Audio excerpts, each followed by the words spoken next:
This is LSD.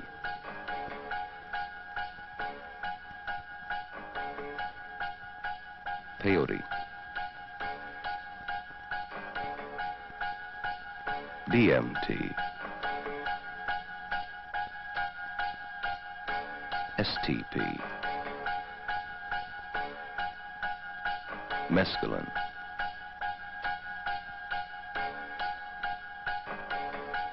Psilocybin. Hashish. And marijuana. That's right. Marijuana is also a psychedelic drug. Because LSD is so much more potent than the others, about 300 times as potent as marijuana, about 50 times as potent as STP, about 130 times as potent as mescaline. And because so little is known about LSD, let's talk about it first. This is the head of a pin, magnified 100 times. What you see now is 200 micrograms of LSD. That's the full dose to send a normal adult on an 8 to 12-hour trip. More than enough to do the same for 2 to 4 teenagers. There are some people who can have an LSD experience with only 25 to 35 micrograms. And we can barely see that with the naked eye. This aspirin tablet, it weighs 5 grams. Now, were it to be made only of LSD, there would be enough LSD for 165,000 people to take a real mind-bending trip. This much LSD would kill 20 people. The lethal dose is 15,000 micrograms. Now that's 1/millionth of an ounce. That's about what a particle of dust weighs. Hi, I'm Tommy Rowe. By now it must be obvious to you, as it is to me, that LSD is very powerful stuff. And that's just what it is, stuff. It's not good, it's not bad, it's only a chemical, a drug. It's been around for about 20 years, and people have been trying it for about the last 5 or 6 years. There's some people who think that LSD is the greatest gift to mankind since Tutti Frutti ice cream. But there are many others who feel that LSD is bad news to the individual and to the world he lives in. For us to make our decisions, we'll have to listen and understand both sides before we make up our minds. While it would be very difficult to find people to tell you how good for you heroin is, or speed, or barbiturates, it's very easy to find people who just can't wait to tell you how great LSD, peyote, DMT, STP, mescaline, and of course marijuana is. I don't really dig dropping pills, but you get the wildest highs on acid. But the only time I think I've been able to understand myself was on an acid trip. Then things were really clear. Yeah, I've taken LSD 42 times, and it hasn't done me any harm. Why knock it? Some of our country's greatest minds drop acids. They couldn't all be dummies. But everyone says when you drop some acid, the whole world becomes clear to you, like an open book. What if you thought of it as a great adventure, a great experience, and you had someone with you for the whole trip? I don't believe all that dumb stuff about chromosome damage. We would have seen all them deformed babies by now anyway. That's basically what one side has to say in favor of LSD. Now let's hear what the other side has to say. Then we'll be able to make up our own minds. Let's hear from young people who have had their reasons for being down on LSD. Let's also hear from doctors, psychologists, and other experts who have tried LSD themselves, who've had a great deal of experience with LSD and the people who have taken it. But the only time I think I've ever been able to understand myself was on an acid trip. Then things were really clear. As a psychologist, I have to tell you that the understanding you think you have gained just doesn't fit in with the facts. Here are the facts. You've been on a number of trips, and we're both agreed that you're having even more problems with your school, your parents, and even your friends. Perhaps what you think or feel on a trip just doesn't fit in with the straight world which you must return to and must learn to live in. As far as understanding yourself is concerned, the only real understanding you could gain would come from having a bummer and then analyzing it, which would mean you'd have to want to try to have bummers and then attempt to understand them the way that psychologists analyze dreams, which, unless you are properly trained, you cannot do by yourself. I don't really dig dropping pills, but you get the wildest trip on acid. Yeah, but you can also get the wildest bummers. And you can never really be sure which it's going to be. But what do you mean?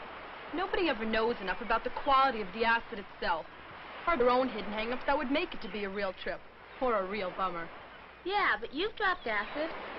My third trip was a real bummer, enough to make me not to want to go on a fourth. What if you were really cool when you did it? The setting's just right. You're not uptight or paranoid about getting busted. What if you think of it as a great adventure, a great experience, and you have someone with you through the whole trip, someone straight who hasn't had any acid? Well, it could be a great experience and a great adventure if you're really in the right frame of mind. If you're sure about the dose in the can. If you could be absolutely certain there wouldn't be chromosome damage. If you won't feel guilty about what your parents would think. And if you're sure you couldn't get busted because it is against the law. But how can you be sure that for the 8 to 16 hours the trip will take, that your straight friend, your babysitter, will be reliable, will stay with you and be able to handle any problems you might get into and not have a contact trip recurrence of his own just from watching you on yours? Lots of luck. Why knock it? Some of our country's greatest minds drop acid. They couldn't all be dummies. Who, for example? Who's one of these great minds?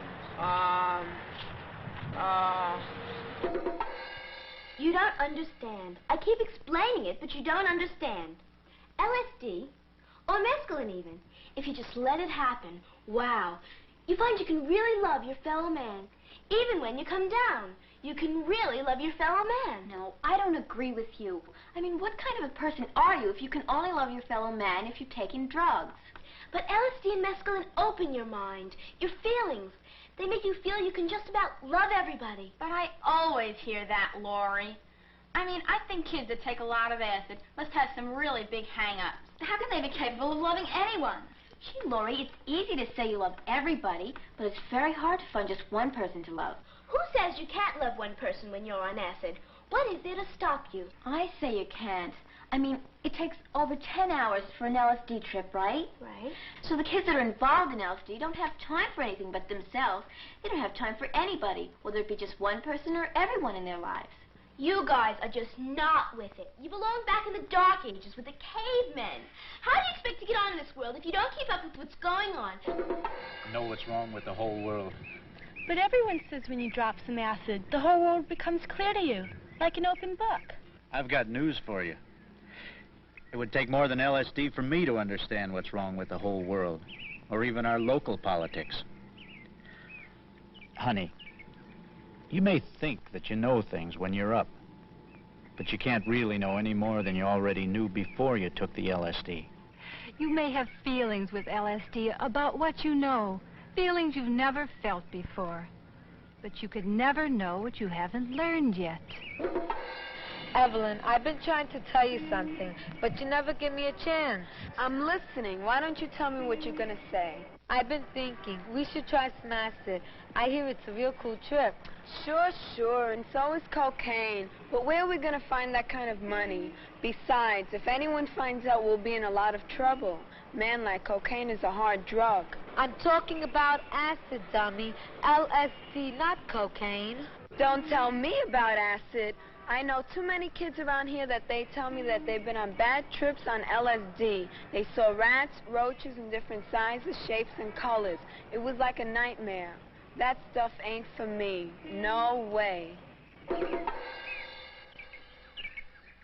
But Mrs. Andrade, isn't it true that everybody's being uptight about those freaky chromosomes? Isn't it true that most scientists don't agree on chromosome breakage?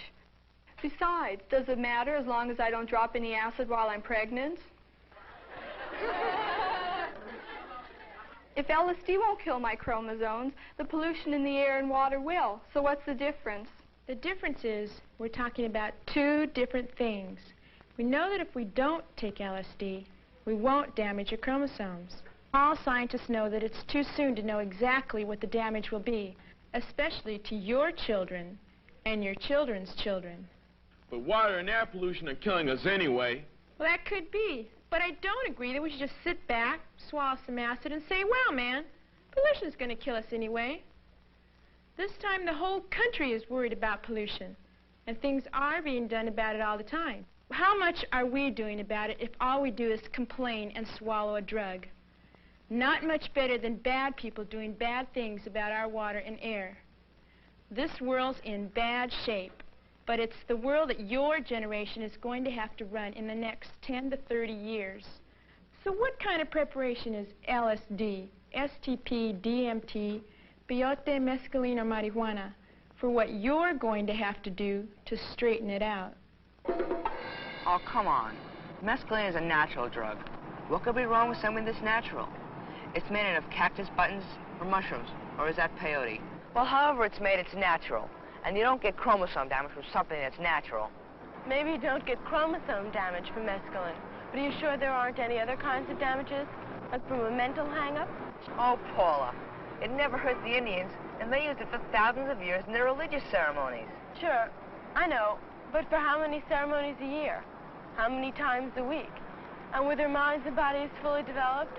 Or were they still kids, teenagers? And do you know whether they would wander all over the place where they could get hurt?